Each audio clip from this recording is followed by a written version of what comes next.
Hi hello welcome to Disha TV sports.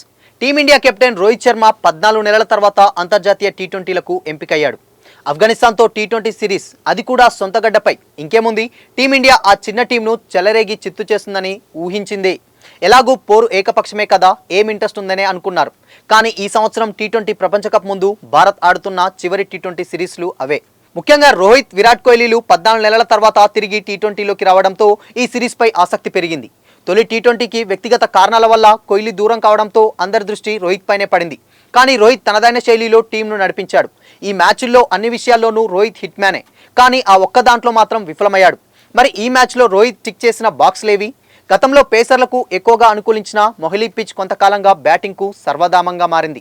ఇక్కడ మంచు ప్రభావం ఎక్కువగా ఉంటుంది. దీంతో లీగ్లు, దేశవాళీ అంతర్జాతీయ క్రికెట్ చూసుకుంటే మొత్తం మీద 2022 నుంచి ఇక్కడ జరిగిన 40 టీ20 మ్యాచ్ల్లో చేజింగ్ టీంలు 26 సార్లు గెలిచాయి.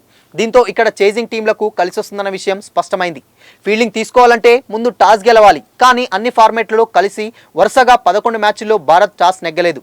కానీ ఇప్పుడు ఆఫ్ఘనిస్తాన్తో తొలి టీ20లో టాస్ గెలిచిన రోహిత్ సేన ఇక్కడే తొలి బాక్స్ను టిక్ చేశాడు. టాస్ గెలవగానే మరో ఆలోచన లేకుండా అతను బౌలింగ్ ఎంచుకోవడం టీం విజయానికి దోహదం చేసింది. ఈ మ్యాచ్లో హర్షదీప్, ముఖేష్ రూపంలో ఇద్దరు స్పెషలిస్టులు పేసర్లతోనే భారత్ ఆడింది.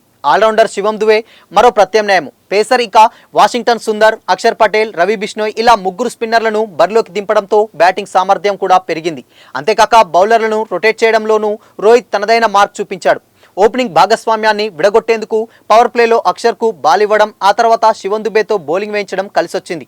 మధ్యలో పరుగులు వచ్చినా చివర్లో ముఖేష్తో ప్రత్యర్థికి అడ్డుకట్ట వేయడంతో రోహిత్ విజయవంతం అయ్యాడు. సుందర్తో 19వ ఓవర్ వేయించాడు. విభిన్న సవాళ్లకు సిద్ధమయ్యేలా బౌలర్లను పరీక్షించాల్సి ఉందని, అందుకే ఈ మార్పులు చేశామని మ్యాచ్ తర్వాత రోహిత్ పేర్కొన్నాడు. ఓవర్ రేట్ విషయంలోనూ జాగ్రత్తలు వహించిన రోహిత్ సరైన సమయంలో ఇన్నింగ్స్ ముగించడంలోనూ సక్సెస్ అయ్యాడు. ఈ మ్యాచ్లో రోహిత్, యశస్వి జైస్వాల్ ఓపెనర్లుగా ఆడతారని ముందుగానే కోచ్ రాహుల్ ద్రవిడ్ ప్రకటించాడు. కానీ తొడకండరాల నొప్పి వల్ల యశస్వి దూరమయ్యాడు. దీంతో శుభ్మన్తో కలిసి రోహిత్ ఇన్నింగ్స్ను ఆరంభించాడు. ఇక సంవత్సరానికి పైగా టీ20 టీంకు రోహిత్ దూరంగా ఉన్నాడు. దీంతో ప్రస్తుతం టీంలో ఉన్న ఆటగాళ్లు, వాళ్ళ ప్రదర్శన, రిజర్వ్ బెంచ్ బలంపై రోహిత్కు అవగాహన కాస్త తక్కువనే చెప్పాలి. ద్రావిడ్తో మాట్లాడిన తర్వాత తుది జట్టు కూర్పును రోహిత్ సెట్ చేసుకున్నాడు. బ్యాటింగ్ ఆర్డర్లో శివం దుబేను ముందు పంపడం కూడా కలిసొచ్చింది. తీవ్రమైన చలిలో, కఠిన పరిస్థితుల్లో రోహిత్ జట్టును నడిపించిన విధానము ఆకట్టుకుంది. చేతులు బిగుతుగా మారుతుంటే వేడి నీటి బ్యాగుల సాయంతో వేడి చేసుకుంటూ గ్రౌండ్లో కొనసాగాడు రోహిత్. అయితే బ్యాటింగ్లో సున్నాకే వెనుదిరగడం ఒక్కటే ఈ మ్యాచ్లో రోహిత్ ఫెయిల్యూర్గా చెప్పొచ్చు.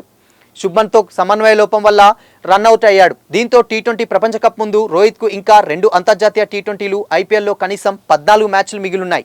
బ్యాటింగ్లో సత్తా చాటేందుకు రోహిత్కు ఇవి సరిపోతాయనే చెప్పాలి. పొట్టి ఫార్మెట్లోనూ ఫామ్ను కొనసాగిస్తే రోహిత్ అన్ని విషయాల్లోనూ సూపర్ హిట్ అవుతాడనే చెప్పాలి.